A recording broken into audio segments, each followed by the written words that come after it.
So what are we talking about? What are we talking about? Well, we said the last time that we were going to talk about this topic that we're going to talk about today.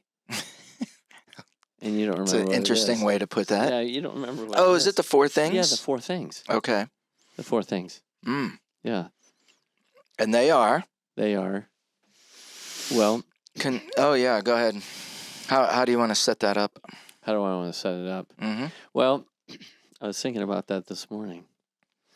The way I want to set it up is by, first of all, we hear this, there's a term that we use in our culture today in relationship to social media about how, screen time or social media is capturing our kids. Okay. And I was thinking about that image actually on the way in this morning. And I like that image because I always think of, I have this big garage, at our house with that big, huge truck-sized stall in it. Yep. And when I leave that door open, birds will fly around, and then they'll kind of accidentally fly into the garage, and then they can't get out of it. They cannot. You can open that thing up, all the broom in the world just can't get that thing to fly out that main door. It's captured. It gets trapped where it kind of it wanders in there, but it can't wander back out for some reason. It gets stuck and it all disoriented. Not the smartest of creatures. I don't know. Yeah, I suppose. But I think that there are these four elements in our culture that really capture us. And you could call them the four beasts of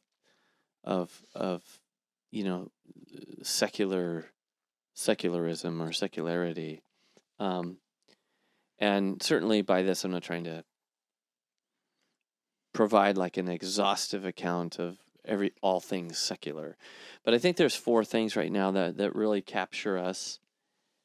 And I think as Christian people, we need to be aware of these things, and we need to counter these things in our day-to-day lives. Okay. And, it's the beginning of Lent, so it's a good time to think about how we might use Lent as a way to address these four things.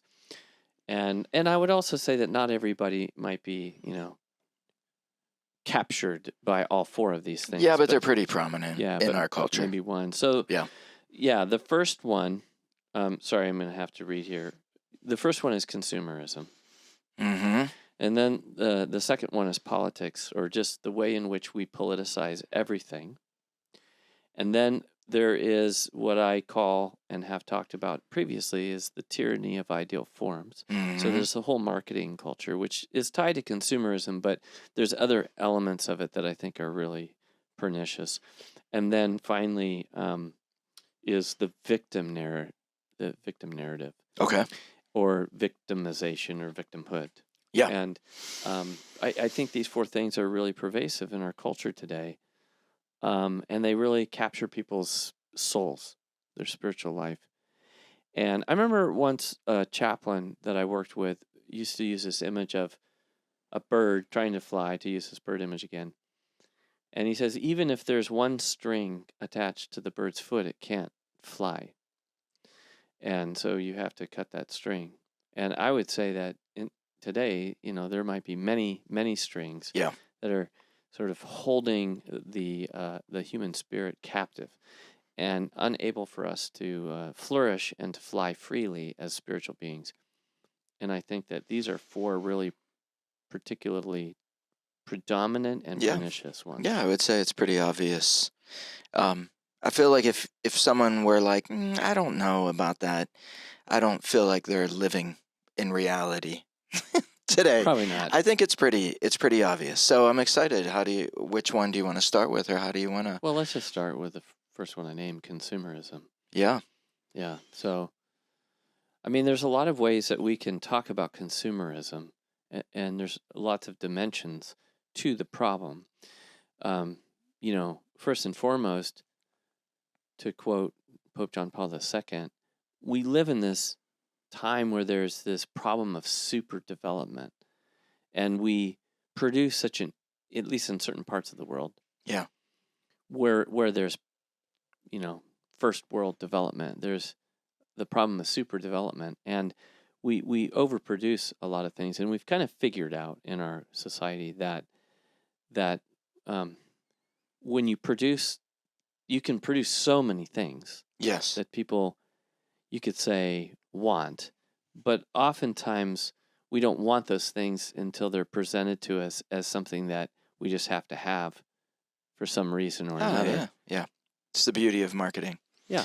And you can go into any Walmart and see this. Yeah. Yeah, Costco is the place that always comes to my mind. Gosh. It's Yeah, just that's like overwhelming. It's Walmart like, on steroids. yeah, there's just so much. Yeah. So there's that issue with consumerism. Then there's the problem of planned obsolescence, which is that they don't make things to last anymore. So the whole economy is calibrated on things breaking after a certain amount of time and having to replace it. So while my in-laws are still using their first refrigerator, Yeah. my mother and father-in-law, Yeah. 50 plus years into marriage, they still have their original refrigerator What? working in their garage.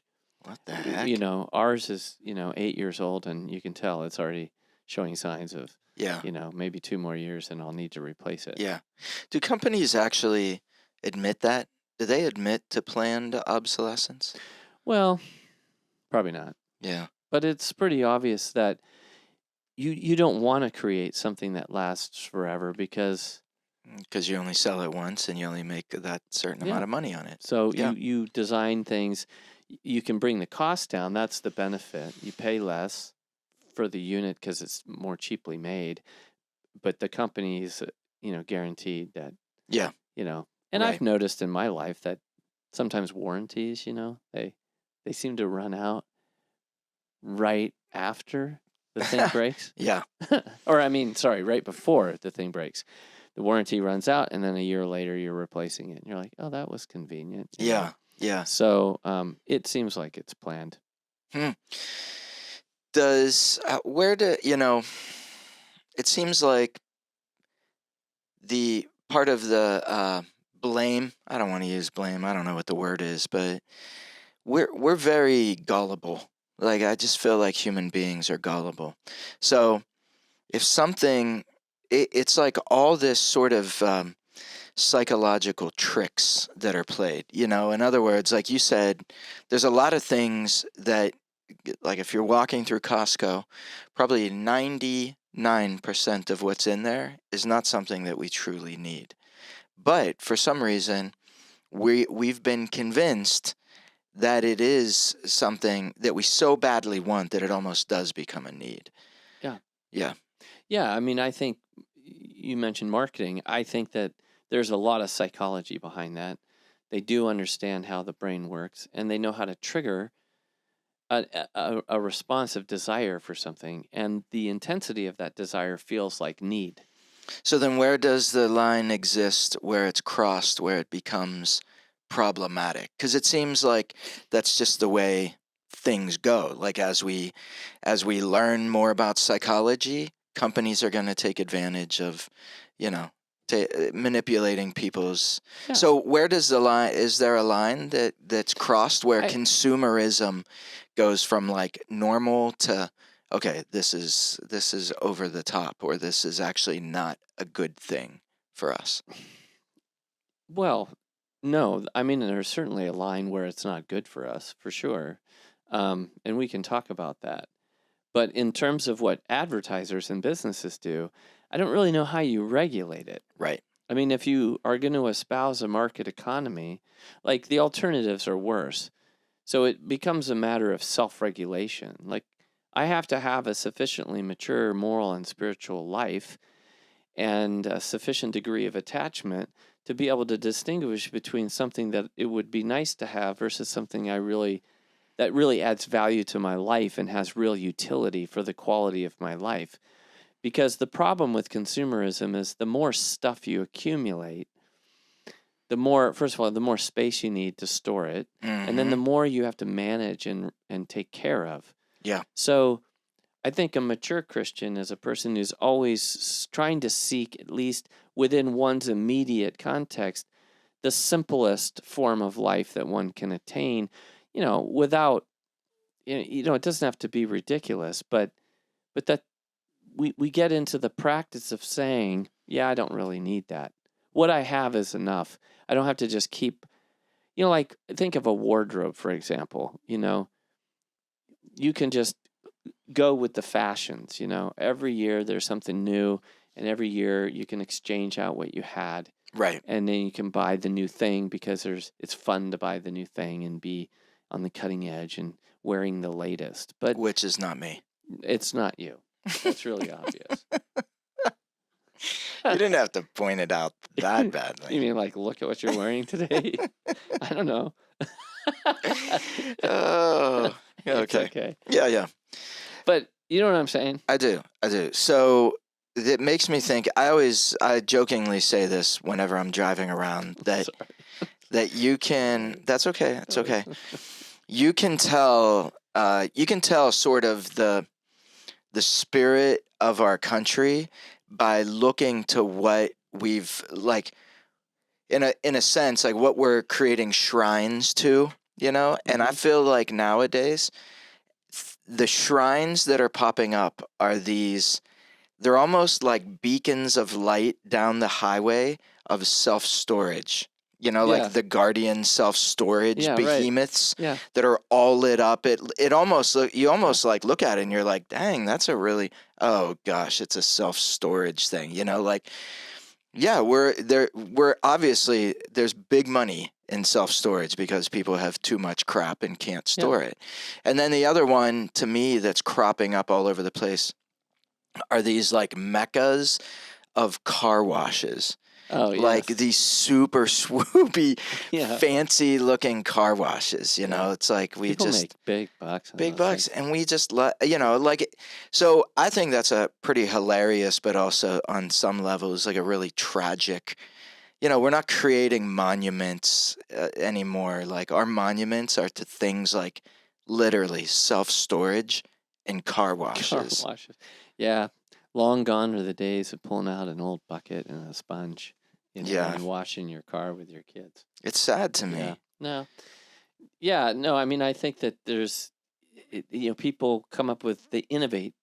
In a market economy, like this is what drives a market economy. I mean, you have to keep making stuff that people want, and there's got to be always a certain novelty in it because that's what drives the economy. And you think, well, what's the alternative? Well, the alternatives from an economic standpoint or a wealth generation standpoint is like, well, we can go back to the system of, like a fiefdom system where you have a noble class of ruling families that possess everything. Or you can go to a communist system and you can have the government own everything, and everybody else kind of gets, rationed out, whatever is given to them. I don't think we in the United States really want, those options back. Right. We like what we have, but there's a spiritual problem with it. Yes. Which is that always just being, getting caught up in the ever perpetual cycle of new stuff. Yep. And whether it's your iPhone, you have to have the latest generation. And I think that it's ultimately really unsatisfying, and yet it's addictive. Yeah. It can be, I think, for people. And I think as Christian people, I think we have to embrace a real detachment from that spirit of consumerism, on a material level, just simply because it's just a kind of vacuous and empty way of living. Actually, it's very unsatisfying.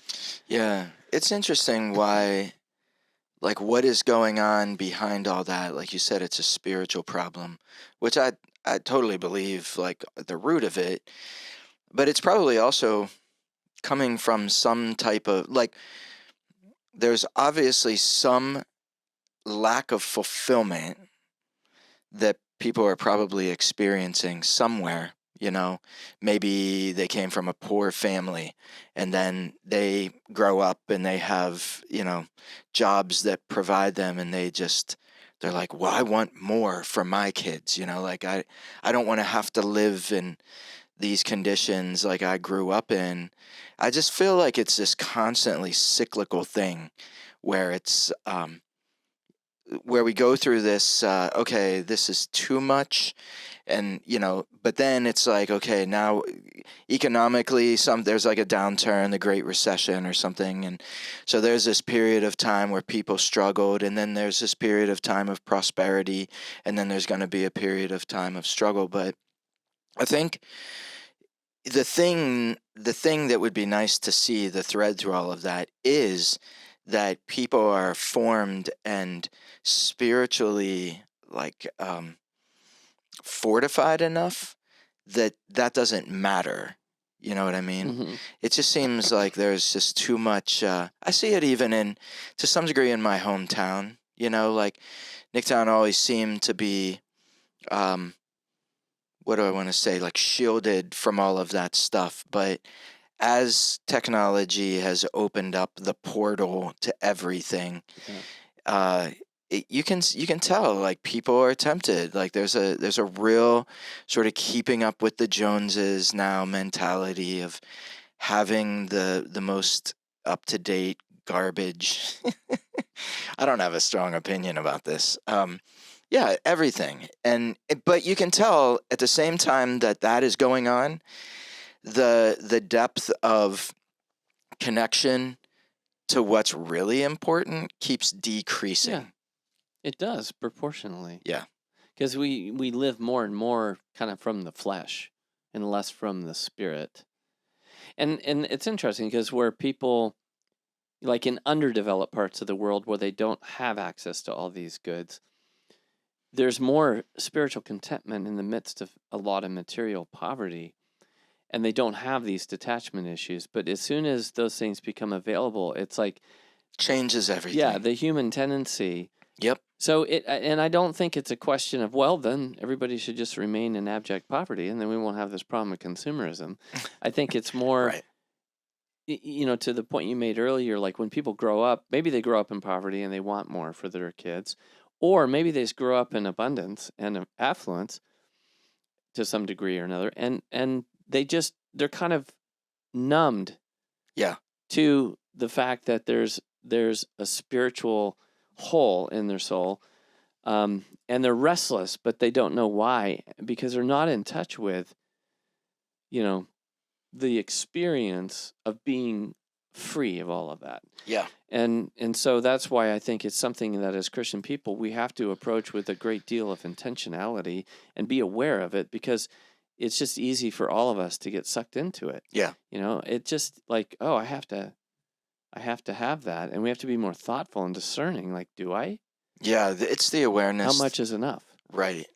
So going back to the example of third world countries, I'm a big, yeah, I think everybody should experience a, like an international mission trip to a third world country to, help and work with people there, which I've gotten to be able to do several times. And I think there's a couple of lessons that are learned in that. And one is, like you're saying, the people generally are more content in life, even though they live in a poverty that we can't even imagine, right? Because those things end up becoming distractions and, like I said, taking people away from what's truly important. The other thing I noticed is that the creeping of especially American culture into those countries because of smartphones and things like that, is that just an example, we went and we gave shoes in these villages to kids who literally their shoes were falling apart or they didn't have shoes. It was very unsanitary.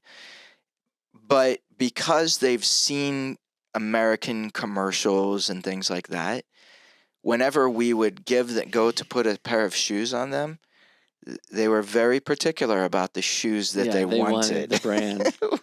which is funny because I remember talking to one of the people that helped organize it all for us, and they literally were like, 5-10 years ago, nobody would ever They Who would just cares? be so grateful Right. for having these And that shoes. And just now, goes to show that the whole world of commerce and all the marketing that goes with it understands the psychology of how this works. yeah, Because you just have which makes people, unfortunately, it makes Yeah. people feel like less. Yeah. It screws with people's identities. And the only other thing I was going to add to that is that in the end, because we took a lot of kids from a wealthy suburb of Pittsburgh, and in the end, I feel like a lot of them came away with this deeper appreciation for what they actually do have. Like, it did bring on that self-awareness. Like, oh wow, I complain about not having this or not having that, and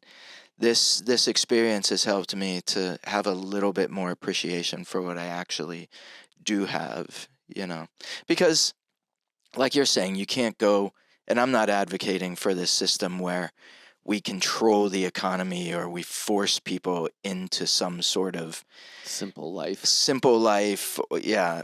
But the overindulgent life is that it becomes very problematic whenever you just blindly consume. And Yeah. yeah, I think most people kind of go about it in a kind of thoughtless manner. Like, in other words, they don't really think about it. They just kind of go along with whatever the trend is here, there, Yeah. with any of this. So I just think as Christian people, it's something to be aware of. And the main reason isn't because the stuff itself is bad or evil, Yeah. or the availability is a bad thing, because all of these things have a place. It's that if I get into the pattern of just always consuming, Yeah. I think a couple of things happen. One is it deadens the spiritual life of our soul, so that we lose a particular sensitivity towards the higher things that actually are more fulfilling to us. But we also get into a very self-referential pattern of behavior in our lives where everything is about what I'm consuming and what I'm receiving, Yeah. and the satisfaction that comes with getting, Yeah. rather than, what do I have to give? Yes. And I just real quickly, that makes me think about how this even happens within the church, like that we can bring that consumer mentality to our spiritual experiences, like, oh, I have to, I just want to have this Bible study, or I want to participate in this retreat, or I want to like consume all of these great experiences. But there's never the output that, well, I'm not going to say never, but it can often, we can forget about the fact that there's an output that has to happen also. Yeah, right. We can't just Yeah.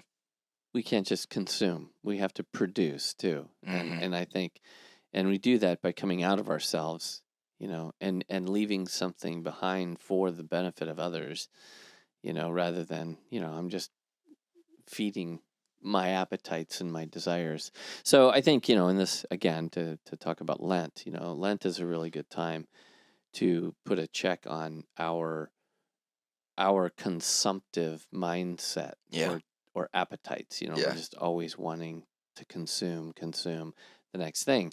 That's why we practice abstinence. It's not just about not having meat, or skipping a meal, but there's, we can look at anything that we're inordinately attached to, which may not be evil in itself, Mhm. but we should deny ourselves those things, and get into a cadence of life where it's like we're just not always just constantly indulging ourselves with whatever appetite I have for something, because everything is abundantly available to me.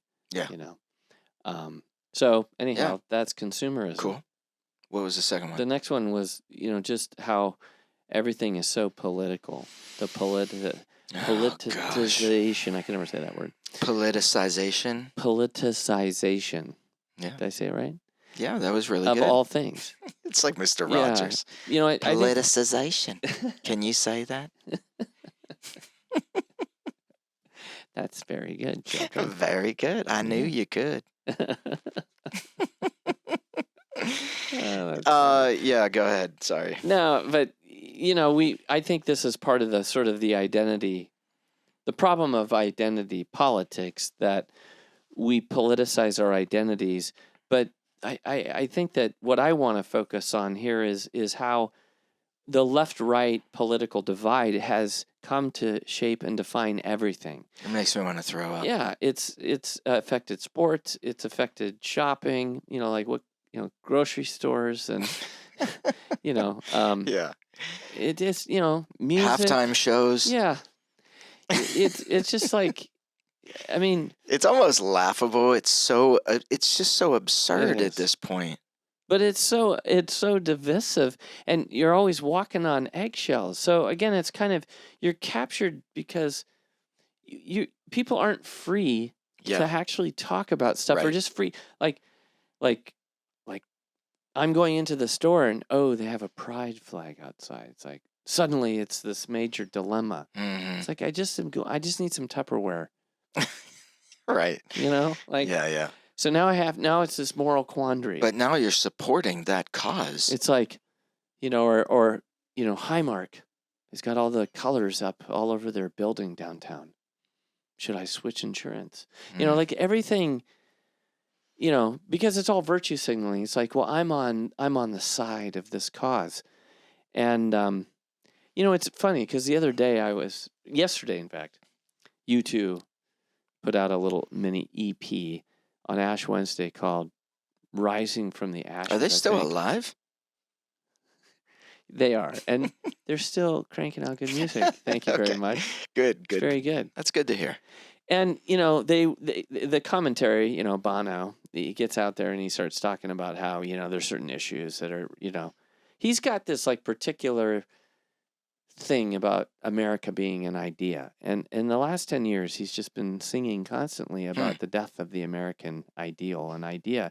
And I'm like, I don't know what you're talking about, but nothing could kill the American dream more than the far left that you're trying to support right now.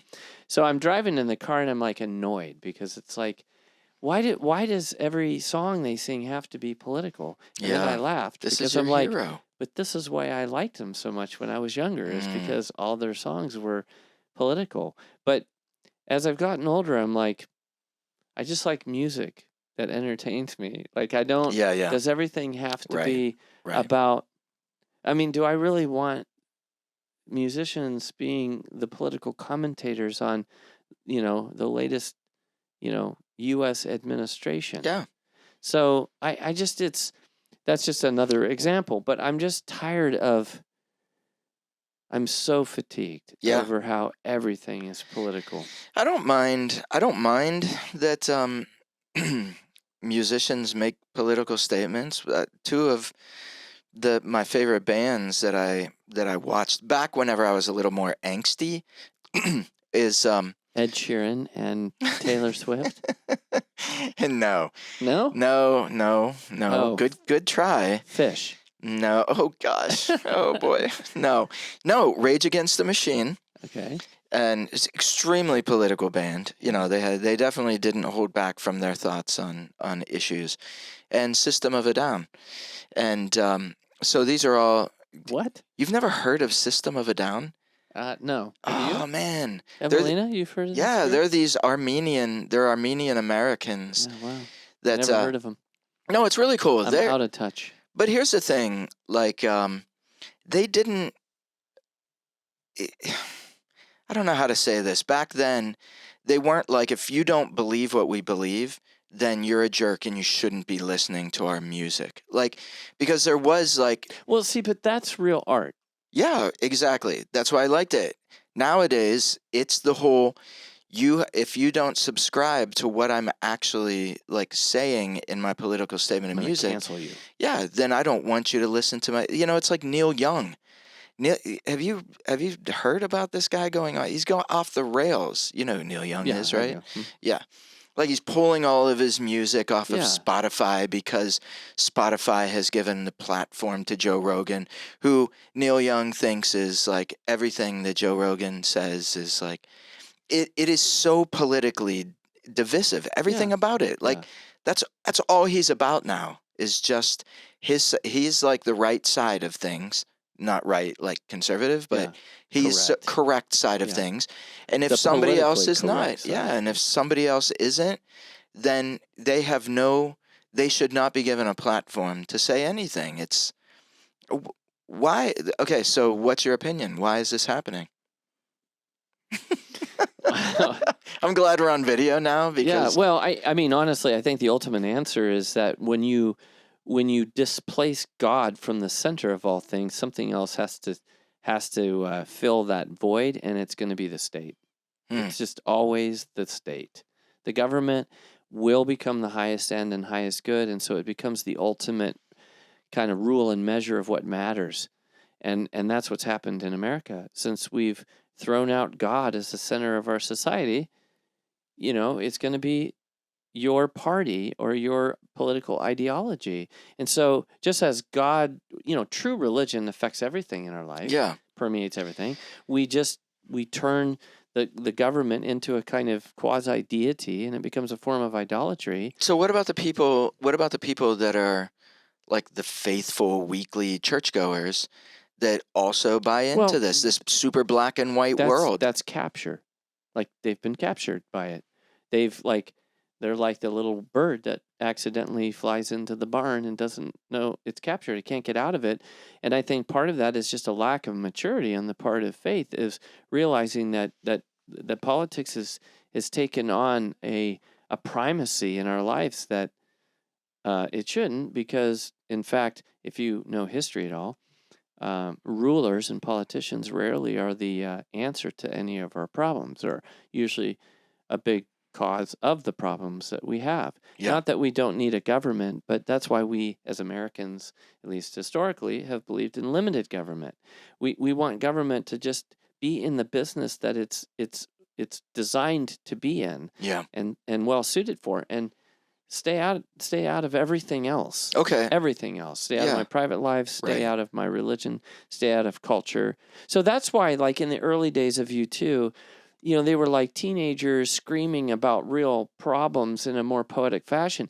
But I'm going to introduce two P words, which I think is kind of like define the problem. Posturing. Like Mhm. there's this kind of political posturing. It's like now your platform, and Bono was accused of this early on, like in the Joshua Tree time, people got tired of his preachiness. Mhm. And I get it. Like they were getting too preachy. Yeah.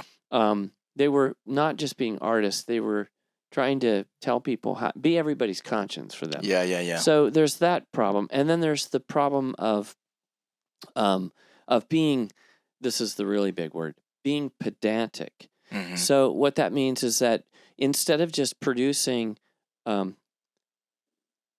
like an art form on its own terms, like just tell a story. Yeah. What you're doing is you're creating a story for the sake of indoctrinating. You're actually belittling the intellect and the mind of whoever would consume your art, and you're trying to indoctrinate them with your ideas by creating a story or producing an artwork that is in service of your ideology, as opposed to just write a good story Right. and let people make up their own mind Sure. with what the meaning of this, or paint a beautiful painting and let it speak to people on its own terms. And that's a delicate line, Yeah. because even with art, I mean, in storytelling, the artist is gonna tell that from their unique perspective. But I do think that there's something more honest and raw about it. And I think, to the point you made earlier, there's a certain tolerance that the artist produces the art and just lets people take it as they wish. Yeah. You don't censor people who don't agree with you. So that's kind of like, that's where we've gotten into what I call the intolerance of our modern day tolerance. Yeah. Yeah. Our tolerance is very intolerant. Super intolerant. And what I don't understand is, okay, so you'll have political groups, you know, but it's the like normal everyday person has adopted this demonization mentality, like that has nothing to do with government, has nothing to do with And I'm not sure what it has to do with, but it's like if if I have a friend who's on the left side of things, and all they'll talk about is how tyrannical or Hitler-esque Donald Trump is, right? Like using words that are so like ridiculously hyperbolic to me. But it's like they truly believe that. They truly believe they've gotten themselves into this mindset that because he doesn't espouse their political, policies or their political thinking, that he's literally an evil person. The way he's going about, dealing with illegal immigration, evil. Like it's demonized. Like we're into this space where people who don't sit on the same side of the fence are they're evil either way. Like whether I'm a conservative and I'm saying that somebody on the left is trying to destroy culture as we know it, or like they're evil people. And if I'm a person on the left and somebody's trying to keep law and order, they're evil people. That's the thing that terrifies me, is the demonization of everybody. Yeah. And I think the root of that problem actually kind of speaks right to the third thing. Yeah, go for it. So we might as well. It's a good segue. Yeah, it's a good segue. And that is the problem of ideology in our culture today, which I think drives a lot of the politicization. So I refer to this as the tyranny of ideal forms. But it's more than just politics. Yeah. So what I think we've done is, and I think social media, of course, has really aggravated this problem. We always have this problem, but social media has aggravated it, and I think taken it to a new level, partly because there's no consequences for me. I can cancel and censor people, and I can trash on people, but I don't have to actually be face-to-face with them. When I'm living in person, I just didn't have access to other people the way I do through social media. Before social media, I didn't have access really to other people at all. Yeah. I would call my friends or people I knew on the telephone. I might be in a public venue with a bunch of people, but I couldn't communicate with all those people at one time. Mm-hmm. So it's like that's a huge revolution. Yeah, right. And even like through like mass media, that was one way. Like I couldn't communicate back through the 5 TV channels we had on our TV and talk to the rest of the world that way. So that's just like that's a phenomenal thing that's happened that was unprecedented, and it's really exaggerated the problem. And this is what I think is really cultivated. I mean, we've always had a problem with ideology, and so what is an ideology? An ideology is when you trade in reality for an ideal. Like you're not living with the way things are. You do everything on the basis of how you think it ought to be. And there's just no accepting anything other than that. And you're willing to tear down and burn down everything for the sake of the way you think it ought to be. And the more sensible person would say, well, but that's not reality. That's not the way it is. Yeah. It's you just don't understand human nature. You don't understand the way the world works. And you can go chase after that ideal, but it's going to end badly for you. So, you hear me say this around the office a lot. Don't let the ideal become the enemy of the good.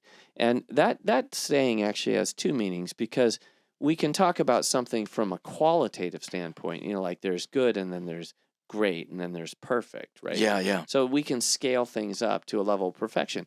And the tyranny of ideal forms plays into that all the time, because we're so scientific about things that we can keep measuring increments of more and more perfection. Yeah. And then the race towards that perfectionism becomes an endless race where my whole life is defined about, around taking that next step towards even more perfection. Yeah. And it's like, well, where does that end? Yeah. So again, it's capture, because the world can put out there, well, this was good last year, but now it's this, and now it's this, and now you have these tools that can make this happen, and you got these new technologies that can take it even further. And at what point do you ask yourself, what's the usefulness of any of this? Right. Is my life actually any better Yeah. because I've conquered the next 0.1% of improvement Yeah. over the last generation or version of this thing, whatever Yeah. it is. And it's a total tyranny. Well, I feel like it's the rapid and immediate access to endless information. So, I'm thinking about myself and my wife. Like we both have our own sort of things that we're tempted to idealize. Like hers is self-care or health. Like she's obsessed with it. So as soon as she experiences some little pain, she clicks into like, I gotta know everything there is to know about this thing. And so this pursuit of like perfect health, or like the perfect things to eat, or the perfect supplements to take for this, it sometimes can be, at least from my perspective, a little bit crippling, like, because it's just this, and rather than just being like, I'm just going to eat in moderation, like I'm going to be okay with the gray space, it becomes this pursuit of a perfection kind of thing. And I think for me, like, especially in the work that we do, like spiritual pursuit, or even my architecture work, like I can really tend to create ideals, like suburbia, bad, evil creation.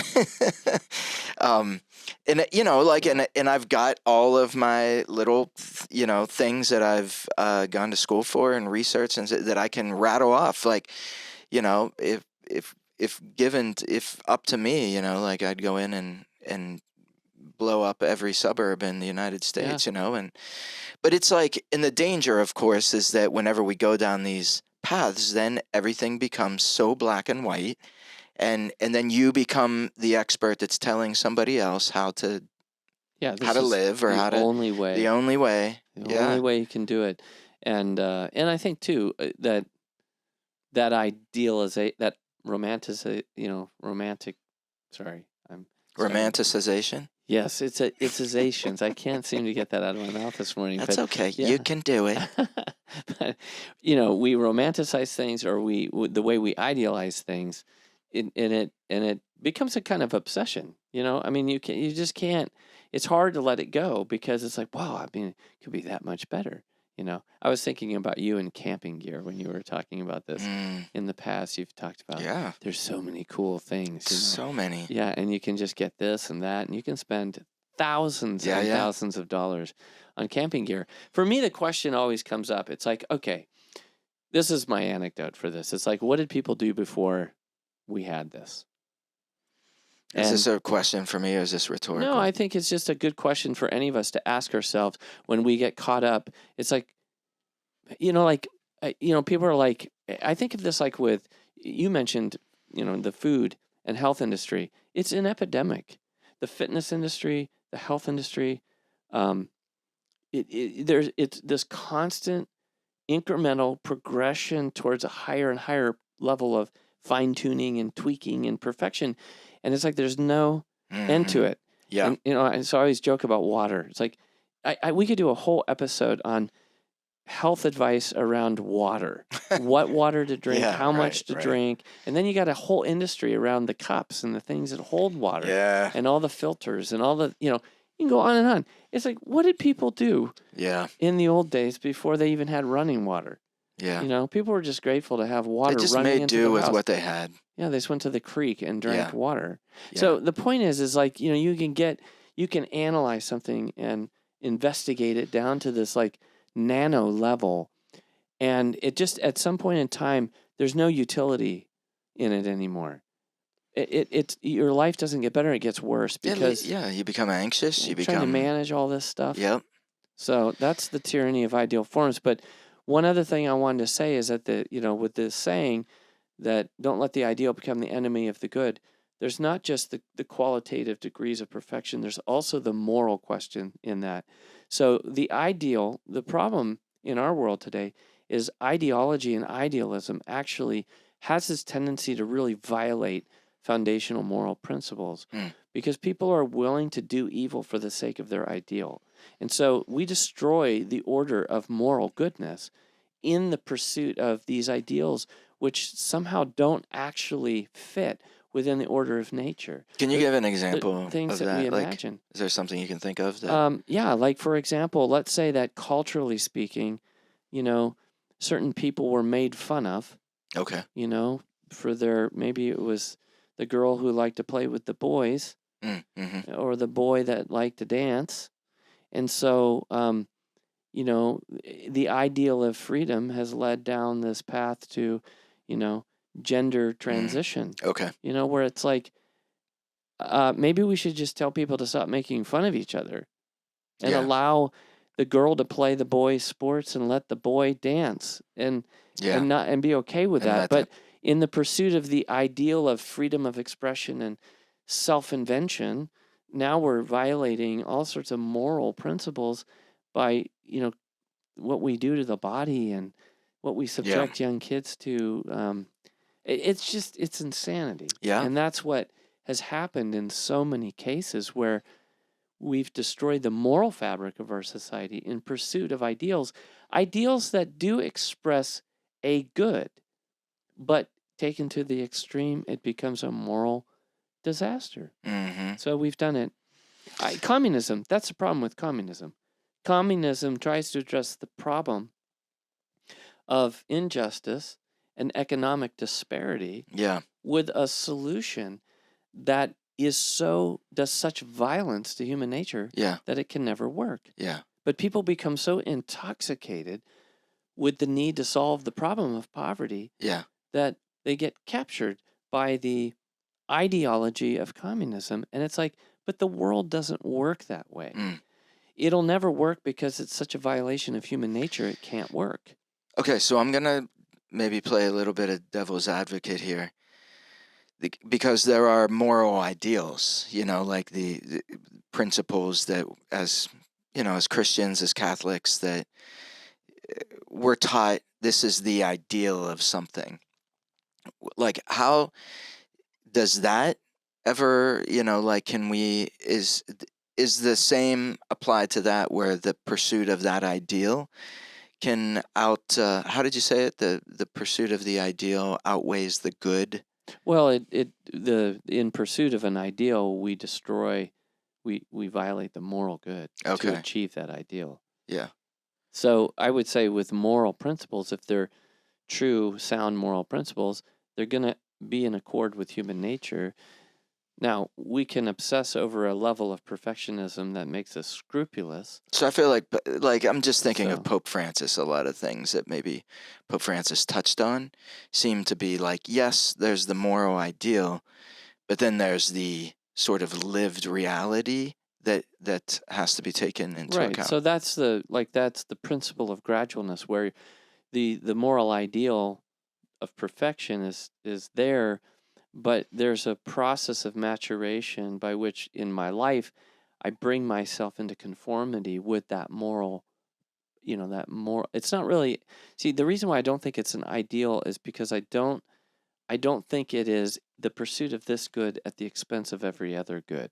That's another aspect of ideology, is that you pursue one thing at the expense of other things that are actually really good and important to our life. Mm-hmm. You focus too singularly on one aspect of human life.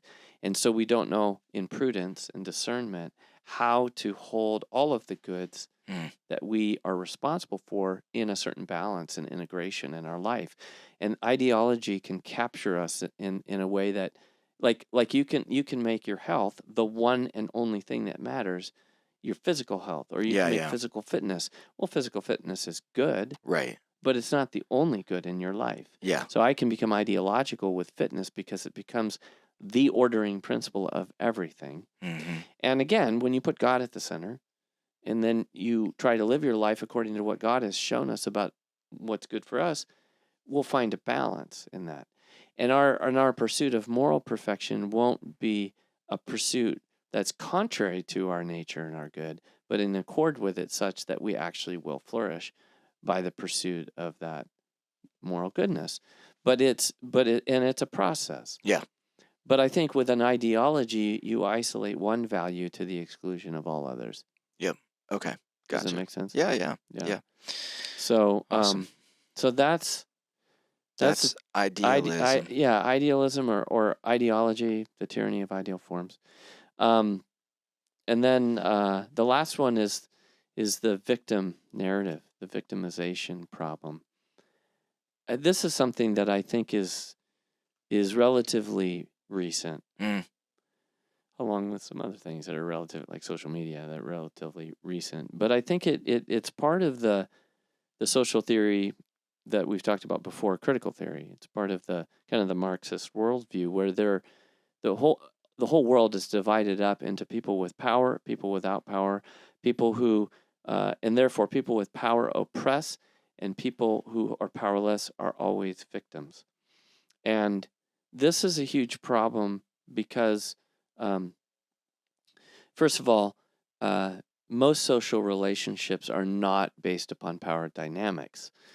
Some are, but not all of them. So it's a reductionism to assume that every social relationship is always built around a power dynamic with someone who has power, who's oppressing another person, and therefore, so you think about, you think about like parents and children. Parents have an authority over their children. Yeah. And a care and a responsibility. And yeah, there's an uneven distribution of power, but to abolish the authority of a parent over the child is to do tremendous damage and destruction. Yeah. At least when you look at the whole picture of nature itself, like on balance, parental authority over children has been a good thing for children, because children don't know their ways through the world and they need their parents to help them and provide for them and so on. So this idea of the victim narrative, and anybody who's in a socially, inferior place, or, is therefore automatically a victim. And you see this, for example, with like the way we're treating people who are actually criminals in our society today, that we're casting them as victims, and therefore our society is in this weird gridlock over whether we can hold people accountable on the order of justice to the ways they violated the rights of other people and the rule of law. And you're like, this is insanity. And we get captured by this because you're like, am I allowed to say that it's okay to put people that are killing people into jail anymore? Or am I allowed to say that a person who wants to come to this country should come through the front door? But we can't, because if a person is a victim, then we have to liberate them. Yeah. But are they a victim? Well, right. And like the question that's going on in my head is, and I might be wrong about this, but it seems like the world wants to paint the picture that people in power, their primary goal is to remain in power. Like a lot of people. I don't know what a lot is. I don't have any percentage on that, and I might be wrong, but it seems like that's the temptation, is that when I do have power, I'll do pretty much everything I can to retain power. Like, do you know what I'm saying? And I mean, that is part of human nature and our sinfulness. That definitely happens. Yeah.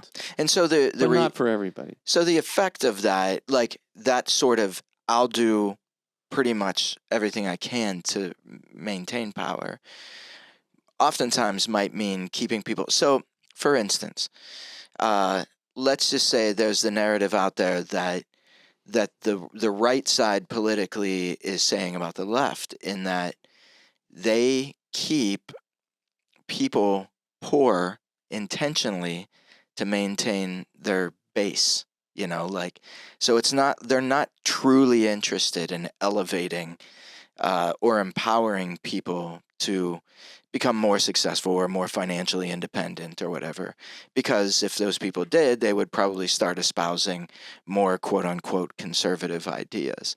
So, I mean, is there truth to that power-victim dynamic? Well, I definitely think that the the victim narrative is a strategy.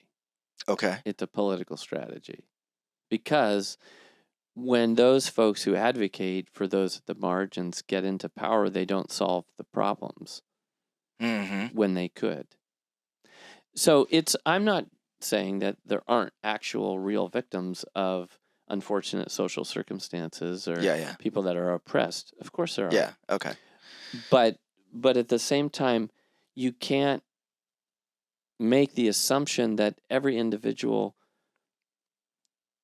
that doesn't have power or authority or influence is therefore a victim. It comes back to, well, it's like, let me use this analogy. In children's sports, when you compete, there are winners and losers. Yeah. Not everybody's a winner. I think I know where you're going. Yeah. Not everybody's a winner. So part of learning how to live in the world as it really is you got to lose at times and learn how to get through loss and defeat. Yeah. And there's a character development side of things there. Amen. And you don't just say, well, that's unfair. It's like, well, no, because the rules of a competition are that there are some winners and losers. Now, do you need to rub it in people's faces? Yes. No. So we practice. No. Yeah. So we teach sportsmanship as a way of, a certain chivalry on the athletic field. That was the answer in the old days. Well, it's like, because that doesn't always happen and some kids can kind of be mean to other kids, we've decided that there's not going to be winners and losers anymore. Everybody gets the trophy. Everybody's a winner. In fact, maybe we shouldn't even keep score. We should just let them play for the fun of the game. But the fun of the game is competing and having winners and losers. Like that's part of the reality. So that's what I'm saying. That when you allow that victim narrative to dominate every social relationship, you do violence to certain certain realities of human nature. Yeah. So the same thing. Some people are not as wealthy as other people, and some people don't hold political power like other people do. That's the world. That's reality. Yeah. As long as we're respecting and maintaining people's dignity and rights, there's going to be a certain unequal distribution of these things in the real world. And so, sometimes people are victims and they do need to be liberated by legitimate authorities. And other times it's just the way it is. No, I see what you're saying. And, as you're talking, it makes me think of my son who plays hockey, and he often comes home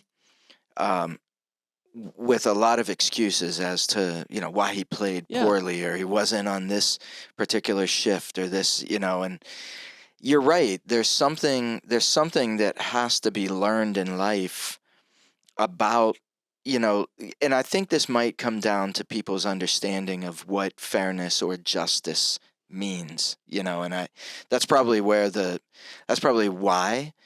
people have this tendency to go down that path, is that they just don't maybe understand the definition of true justice or, No, they don't. I mean, the idea of rights and justice has been very skewed by a kind of Marxist lens, but it's permeated into all the way down to sports. Yeah. And grades in school. It's the same thing. Like, if a child gets a low grade for the work they did, they're a victim. The teacher's being mean to them, the teacher's being unfair. It's like, no, they didn't do the work. Right. So it's a form of capture, because it's like, well, we're not dealing with reality here, folks. Yeah. I can remember even years ago when I was a high school teacher, I'd have, there were parents that treated their children that way. And I was like, well, I don't know, Mrs. Jones, what you want me to say. Like, I gave a study guide with all the answers. I gave him the test. Then I gave him the same test a second time, and he still failed it. And that's like, I don't know what I can do. At some point in time, your child has to take responsibility. Yeah. And, so it was, the litany of excuses and alibis. And I do think that the problem with victimization is that in our society, part of it's social media, but part of it is there's things happening in the world that feel like they're so far over our heads, and we feel so powerless that we feel like we have no agency, Mm. and therefore we're the victim. But I think this is where Jordan Peterson has been super helpful to young people, is in helping us realize that no, there's a lot of things that you have agency over and you can be responsible for that would actually make your life very good, and you're not a victim. Yeah. And just let go of the things that are beyond your control. You know, what are you going to do about the big wide world out there? Yeah. But again, social media and our cultural environment presses into kids this tremendous sense of responsibility over things that you can't do anything about. Right. You know, and it's like, but you can make your bed every day. Yeah. You can be nice to your classmates. You can Yeah. include the kid who's left out. Like, Well, there's lots of things that you can do that yeah. are within your power. And we don't teach ourselves, our young people particularly, to do that anymore. And It's I, just, you're a victim. yeah. I think also learning the art of how to how to produce or how to interact in a way with somebody else that works, like so just using a difficult teacher as an example, if there's something about the way a teacher teaches or conducts their class that I think a lot of times, and I hear this from my own kids, like, oh, that teacher is terrible, like that's why I got a C on this test. And it's like, Right. well, you have to figure out how your teacher is teaching. Like, yeah, they might not be a great teacher, but you can adapt and figure out how to successfully produce based on what their expectation is. Like, versus having this, going back to an ideal, having this like sort of ideal of what you think you want them to be so that you can get the grade that you want. You know what I mean? Like, there's probably a little bit of that we're losing also, is just this ability to deal with people for what they bring to the table, and sometimes that is going to be bad. Sometimes people are going to be mean, or they're going to have this thing that seems unfair, but we have to learn how to interact with them and coexist, unless there truly is something that's offensive Yeah, to I mean, there's limits for yeah, sure. there's limits, but I don't even think we try to find those limits anymore. We're just sort of like, no, I don't like the way you're doing this. It's oppressing me, or it's it's cramping my Yeah. whatever. I need to go find my safe space that I can, Yeah. calm down. Yeah. Yeah, it's the word responsibility is response ability. Yeah. The ability to respond. And I think that, like in the example you just gave, it's every student's responsibility to learn the material for the sake of what you need to know in life to function. So there's no guarantee you're going to get great teachers every time. Oh my gosh, But yeah. you have the ability to learn from anybody who's trying to teach you, and then adapting yourself to that teaching style. Yeah. But see, we don't teach that skill anymore. The parents will swoop in and make the excuse and the Right. alibi and side with the kid. And then what we've done is we've cultivated in that child a victim mindset, a victim mentality. And that's, I just think it's a big problem. And the danger, the other danger of that is that by kind of creating that scenario of someone as a victim, we're vilifying the other, like, whether right or wrong, that other person automatically becomes like an enemy, or some kind of villain, which I think probably, I mean, again, I'm not going to put a percentage to it, but it's probably a big percentage of time where it's not even true, Yeah. So. Yep. Well, shall we summarize these 4 things? Go for it.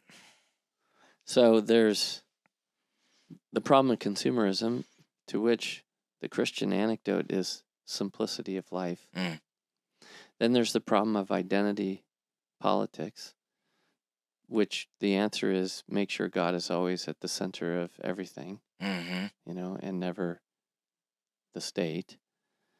And then there's ideology, so never allow the ideal to become the enemy of the good, and learn how to accept reality on its own terms. And then finally, we have to take personal responsibility for our life and existence. Mm. And I think in our time, like, those are 4 really good Christian disciplines and practices that we can work on and Yeah. model for people around us as a witness Yeah. to the wisdom of God. Amen. As always, All right. good stuff. Well, hey, you got to the end of this episode, and we appreciate that. We hope this was beneficial.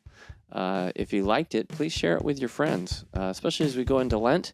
We'll be rolling out some, I think, good topics that will help us grow spiritually. So until the next podcast, we thank you for listening.